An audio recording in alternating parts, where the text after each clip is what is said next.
तो दोस्तों आज मेरे सामने है ये मारुति इग्निस। ये ज़ीटा मॉडल है और ये अभी अभी अजीम सर हैं, इन्होंने नई गाड़ी ख़रीदी है ऐसर। और 5 दिसंबर को ये गाड़ी की डिलीवरी इन्होंने ली है नेक्सा शोरूम से। और ज़ीटा मॉडल में कई सारे फीचर्स हैं जो मैं सबसे पहले आपको बताना चाहूँगा। इसमें आपको क्रोम ग्रिल्स मिल जाते हैं ज़ीटा मॉडल में, और यहाँ फॉग लैंप्स भी मिल जाते हैं, प्रोजेक्टर हेडलैम्प्स भी मिल जाते हैं आपको यहाँ पे, ठीक है ना। एलॉय व्हील्स मिल जाते हैं, ठीक है ना। ये ज़ीटा मॉडल है, ठीक है। पीछे में चलते हैं तो पीछे में आपको जो है 4 पार्किंग सेंसर्स इसमें मिल जाते हैं, ठीक है। एज स्टैंड मतलब ज़ीटा में 4 पार्किंग सेंसर मिलते हैं, पर सर ने यहाँ पे जो है एक कैमरा भी, रियर कैमरा भी फिट किया हुआ है, ठीक है। और मैं सबसे पहले इंजन के बारे में आप लोगों को बताना चाहूँगा। तो ये है 1.2 लीटर का 4 सिलेंडर इंजन है। ये K12N इंजन है, ठीक है। अभी इग्निस का नया अपडेट आने वाला था वैसे तो दिसंबर में ही, बट अभी तक आया नहीं। नए अपडेट में K12C इंजन आने वाला था, जैसे कि आप देख सकते हैं यहाँ पे 4 स्पार्क प्लग आपको दिख रहे हैं, यानी कि इसका मतलब है कि ये 4 सिलेंडर इंजन है, ठीक है। और इसका जो कर्व वेट है वो कम से कम 850 किलो के आसपास से शुरू होता है, तो गाड़ी लाइट वेट है।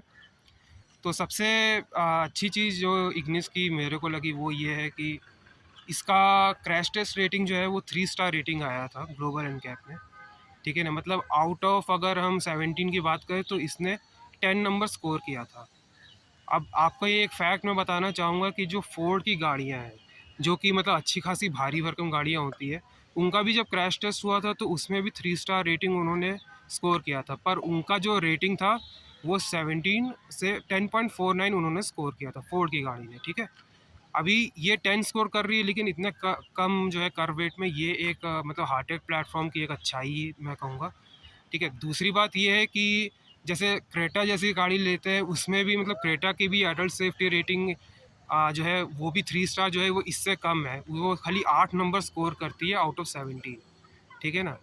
तो ये गाड़ी जो है ये सेफ्टी रेटिंग के बारे में, बाकी जो है इसका परफॉर्मेंस वगैरह तो अच्छा है ही। 4 सिलेंडर इंजन है, इंजन बहुत रिफाइंड है और बहुत स्मूथ है।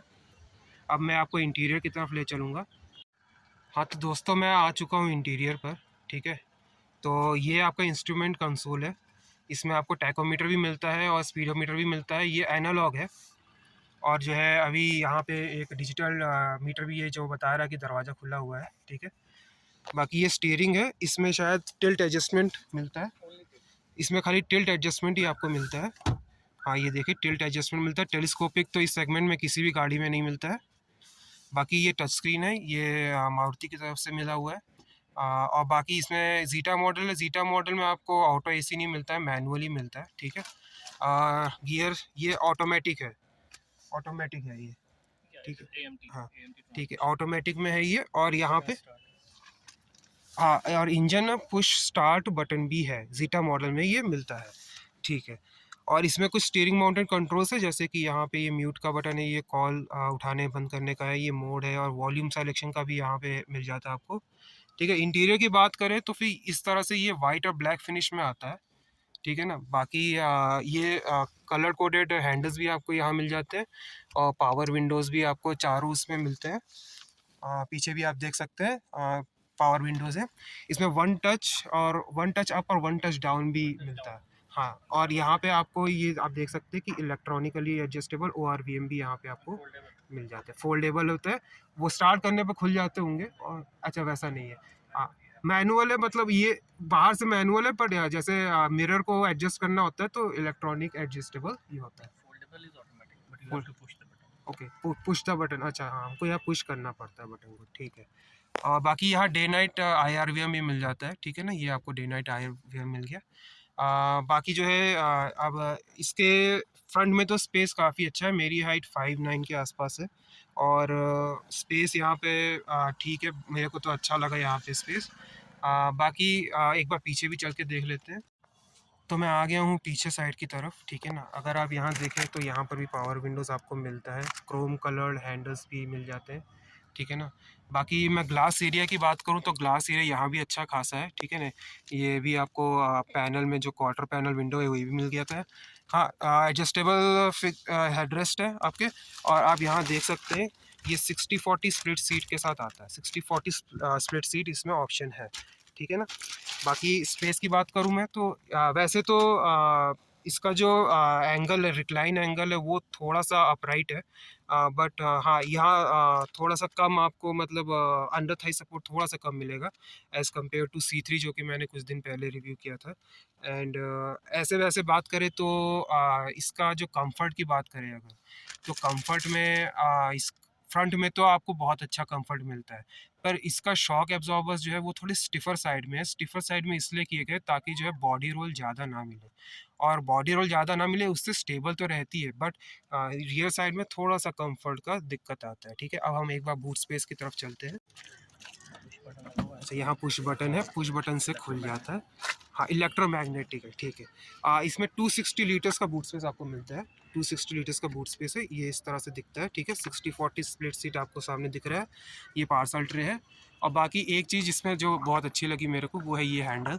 ये जो है ना, ये आपका ये फ्रेम के अंदर में ही दिया हुआ है। बलेनो में क्या है ना, पूरा प्लास्टिक में ही ये दे दिया जाता है, तो वो जब खींचते हैं ना बंद करने के लिए, तो यहाँ से थोड़ा वो खुलने लगता है। पर ये क्या है, ये फ्रेम के अंदर में हैंडल दिया है, तो इसमें कुछ भी लूज़ वूज़ होने की कोई टेंशन नहीं है, ठीक है ना।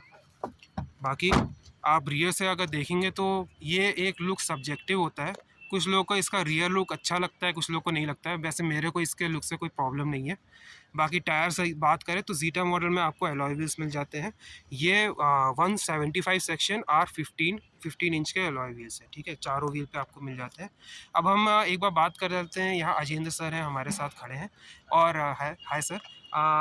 सर आप पहले ये बताइए कि ये आपको ऑन रोड प्राइस कितना पड़ा ज़ीटा मॉडल? ऑन रोड पड़ी है 8,03,000 ऑन रोड पड़ी। कि इसमें कुछ ऑफर भी आपको मिला था? AMT पे अभी कोई ऑफर नहीं है। अच्छा, AMT में कोई ऑफर नहीं है। तो आपने मतलब जब आप इस कार को कंसीडर कर रहे थे तो आप कुछ और मॉडल्स भी देख रहे थे किसी कंपनी का कोई हाँ, दूसरा? मैं ग्रैंड i10 भी कंसीडर कर रहा था, और that's it, Hyundai and Maruti का। Hyundai और मारुति में। अच्छा, आपने ये नहीं सोचा कि मतलब इसके मतलब मारुति के जैसे कहते हैं बिल्ड क्वालिटी थोड़ा वो ऐसा होता है, टाटा की बिल्ड क्वालिटी बेटर है, ऐसा आपके मन में था कुछ? या बिल्ड क्वालिटी टाटा की बेटर है, बट इसका मैंने देखा है, this is the global version, हाँ, ग्लोबल वर्जन है, राइट। हाँ। ये यूरोप में भी चलता है, ये सिंगापुर में भी है, और यहाँ भी है।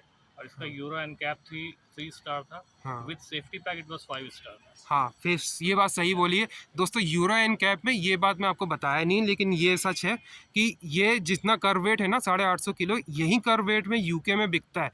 बट उसमें एक सेफ्टी पैक वाला फीचर आता है जिसमें 5 स्टार रेटिंग ये लेकर के आती है, और without safety pack 3 star rating है। मतलब कि ये ग्लोबल मार्केट में बिकने वाली कार है जिसको जो है डायरेक्टली इंडियन मार्केट में लॉन्च किया गया है।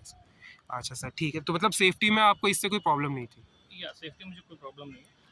और दूसरी बात ये ग्रैंड i10 भी मैंने उसका और इसका दोनों का ऑलमोस्ट स्पोर्ट्स वेरिएंट में देख रहा था, स्पोर्ट्स तो उसका भी मुझे लगभग 850 या 8.5 के अराउंड पड़ रहा था। ओके, ओके, बट मुझे चूंकि AMT चाहिए था, ओके। तो AMT में टाटा में टियागो वगैरह में कुछ दिक्कतें आ रही हाँ, हैं। उसका थोड़ा ऑटोमेटिक उतना थोड़ा हाँ, जर्की है उसका और ऑटोमेटिक। इसमें जो प्रॉब्लम थी वो काफ़ी सॉर्ट आउट कर दिया है। इसमें जर्क्स वगैरह आपको बहुत ही मिनिमल फील होगी। हाँ, ओके, ओके। और दूसरा जो ग्रैंड i10 का AMT है वो हाँ, इलेक्ट्रिक यूनिट है पूरा, ओके, ओके, तो उसमें क्या सर्वो मोटर से ही सब कुछ कंट्रोल रहता है। उसमें भी थोड़ी सी शिकायत है, बट ओके, इसमें ओके, इलेक्ट्रो हाइड्रोलिक है, तो it is okay, more more okay. Smooth. तो आपने मतलब ऑटोमेटिक ही लेनी थी और आपने इसकी रिसर्च करी थी, अच्छे से।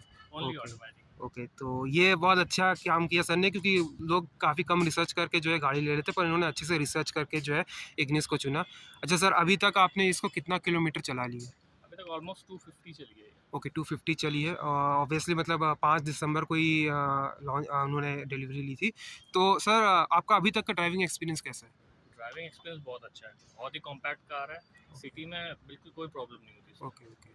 सिटी में प्रॉब्लम मतलब ऐसा पिकअप विकअप में कुछ पिकअप भी बहुत अच्छा है, पिकअप अच्छा कोई और? प्रॉब्लम नहीं। वही स्विफ्ट का K12M पुराना वाला इंजन है, इसका हाँ, पिकअप बहुत ज़बरदस्त रहता है। Okay sir. तो पिकअप अच्छा है, 4 सिलेंडर इंजन है, इस वजह से रिफाइनमेंट भी बहुत अच्छा है, स्मूथ इंजन होता है। और सर माइलेज आपको कैसा मिल रहा है इस गाड़ी से? माइलेज में शुरू में शोरूम से घर तक लाया हूँ, हाँ, रीसेट करके मीटर, तो रीसेट। 17 का माइलेज आया। बट ओके, अभी ओके, तक ओवरऑल जब हम नॉर्मली लखनऊ के ट्रैफिक में चलाते हैं, ओके, तो 13 to 14, in okay, worst case you will get 13.8 in okay. Worst worst case case. मतलब एसी चला के और ट्रैफिक एवरीथिंग, में? It's always AC is always on. Okay, AC हमेशा ऑन रहता है और ट्रैफिक में अगर चला रहे हैं तो 13, और वैसे आपको 14, 13.8 आपको मिलेगा 13.8। Worst case. 13.8 worst Worst case है, case। ठीक है, और वैसे आपको मतलब 15-16 से वैसे 17 तक हाँ, मिल जाता 17 है, मिलेगा आपको। 17 तक अगर मिल जाता हाईवे पे जाते हैं तो आई थिंक 20 के अराउंड आ जाएगा है। ओके। आराम से। ओके, तो ये तो एक और चीज़ मैं आपको ये बताना चाहूँगा कि यहाँ पे ज़ीटा मॉडल में रिक्वेस्ट सेंसर भी मिलता है। रिक्वेस्ट सेंसर यहाँ पे ऐसा है कि सिंगल टच पे खाली एक दरवाज़ा खुलेगा फ्रंट वाला, और अगर आप 2 बार इसको टच करते हैं रिक्वेस्ट सेंसर को, तो फिर सारे दरवाजे आपके खुल जाते हैं। ओके, तो सर और कुछ मतलब आप इस कार के बारे में कुछ ऐसा अच्छा फीचर आपको लगा प्रोज़ हो जो आपको मतलब बाकी गाड़ियों में मतलब नहीं इतना अच्छा लगा हो? इसमें फीचर्स बहुत ज़्यादा हैं इस प्राइस पॉइंट पे। ओके। अभी मारुति ने मेरे ख्याल से अभी इसका प्राइस इंक्रीज नहीं किया। अगर आप सेम स्विफ्ट में जाएंगे ना, हाँ। तो स्विफ्ट का ZXi वेरिएंट में भी इससे कम फीचर्स आपको मिलेंगे। हाँ, अच्छा। इसमें रियर वाइपर भी मिल जाता है आपको, डिफॉगर भी मिल ओके, हाँ। जाता है, इवन बूट में लाइट भी मिल जाती है जो ओके, किसी में हाँ, नहीं मिलती। ये मैं कवर करना भूल गया कि इसमें रियर डिफॉगर है और रियर वाइपर भी है वाइपर साथ है, में। और जो टॉप वेरिएंट है इसका अल्फा, हाँ, उससे हाँ। कुछ ही फीचर कम है, जैसे कि ऑटोमेटिक क्लाइमेट कंट्रोल नहीं है हाँ, एंड हाँ। प्रोजेक्टर लैंप्स नहीं है। Okay, okay. Rest most of the things are available. बाकी सारी चीज़ें हैं, और सबसे वैल्यू फॉर मनी जो आपको वेरिएंट मिलेगा वो जीटा ही है। ओके, प्लीज 8,05,000 में 8 लाख 3 8 के लाख अराउंड है ऑन रोड। 3,000 ऑन रोड 8,03,000 में आपको फीचर्स मिलेगा, प्लस परफॉर्मेंस मिलेगा, प्लस सेफ्टी भी जो है आपको ऐसी ख़राब सेफ्टी नहीं मिलेगी। 3 स्टार सेफ्टी रेटिंग के साथ आती है, जो कि मैंने आपको बताया ये Hyundai क्रेटा की भी 3 सेफ्टी रेटिंग से बेटर है। और मैं आपको एक और चीज़ बताना चाहूँगा कि देखिए दोस्तों, जो स्विफ्ट है ना, स्विफ्ट इससे महंगी है और स्विफ्ट का कर्ब वेट भी इससे ज़्यादा आता है, वो 900 के ऊपर किलो जाता है उसका, लेकिन उसका भी सेफ्टी रेटिंग 2 स्टार है और खाली 7.05 वो मतलब स्कोर करती है आउट ऑफ 17। तो मैं ये बस कहना चाहता हूँ कि दोस्तों, ये जो मॉडल है ये अभी तो मार्केट में है, लेकिन अब इसका नया मॉडल भी लॉन्च होने वाला है। होना तो था इसी साल ईयर के एंड में, बट वो पोस्टपोन हो गया। अब उम्मीद है कि नेक्स्ट ईयर K12C इंजन के साथ आएगा और एक फेसलिफ्ट के साथ ही आएगा, पर तब इसके प्राइसेस बढ़ेंगे, क्योंकि एक तो सेफ्टी रेटिंग को लेकर के लोग बहुत जागरूक हो गए हैं। तो सेफ्टी की वजह से जैसे बलेनो में वेट बढ़ा है, उसकी वजह से थोड़ा सा परफॉर्मेंस में कमी आई है और फीचर्स में भी कुछ कुछ कमियां हुई है। वैसे इसमें भी वही केस आएगा, और ये अभी मौका है, ये मॉडल डिसकंटिन्यू होने वाला है। अगर आप चाहते हैं कि आपको फीचर्स के साथ थोड़ी सेफ्टी मिले और परफॉर्मेंस भी मिले, तो ये कार आपके लिए बेस्ट रहेगा। बाकी कंफर्ट के मामले में फ्रंट रो तो एकदम अच्छा है। रियर साइड में फैमिली वैमिली एयर है, तो शायद थोड़ी सी दिक्कत आ सकती है, और हाई स्पीड स्टेबिलिटी में शायद इसमें कुछ दिक्कत होती है, क्योंकि 100 के पार जाने पे इसके स्टीयरिंग व्हील में थोड़ा सा वाइब्रेशन आता है। और सर मैं एक चीज़ और पूछना चाहूँगा कि इसका स्टीयरिंग फीडबैक कैसा है? स्टेयरिंग फीडबैक, पहले इसमें एक प्रॉब्लम हुआ करती थी कि स्टेयरिंग रिवर्स सेंटर नहीं होता था, सेल्फ सेंटर, हाँ, but now self there is no centre. Problem at all. Okay, क्योंकि जब मैंने टेस्ट ड्राइव ली थी तो मैंने स्पेशली यही देखा था कि सेल्फ ओके, सेंटर ओके, हो रहा है। और बेसिकली अगर मारुति की गाड़ियों में जाएंगे ना, तो एस्प्रेसो या ऑल्टो वगैरह में सेल्फ सेंटरिंग नहीं है। Okay, okay. सिलेरियो में भी in fact there is no Swift self में भी सेंटरिंग। स्विफ्ट में स्विफ्ट मैंने ट्राई नहीं की। ओके, स्विफ्ट में तो मतलब इससे लोअर मॉडल्स में वो चीज़ नहीं मिलती, पर इसमें मिल जाती है। पर दोस्तों, सबसे अच्छी बात है इसका प्राइस पॉइंट। ऐसे प्राइस पॉइंट में इतने फीचर्स और एक ऐसी सेफ्टी देना जो कि एक सेटिस्फैक्ट्री लेवल की सेफ्टी है, मतलब सिटी में तो आपको कोई प्रॉब्लम नहीं होने वाली है। हाँ, हाईवे में मैं इसको शायद रिकमेंड ना करूँ, क्योंकि हाईवे के लिए 4 स्टार या 5 स्टार सेफ्टी रेटेड जो कार होती है वो ज़्यादा बेटर होती है, ठीक है ना, अगर खासकर आपकी फैमिली है। बाकी ये कार उन लोग के लिए है जो कभी अकेले घूमते हैं या किसी दोस्त के साथ घूमते हैं, या उनको कहीं दूर नहीं जाना है, सिटी में घूमना है, पर सिटी में भी अच्छा परफॉर्मेंस पिकअप और अच्छा माइलेज चाहिए। ये कार उन लोगों के लिए है, और अगर आप ऐसे कस्टमर हैं तो आप ज़रूर इस गाड़ी की तरफ जा सकते हैं।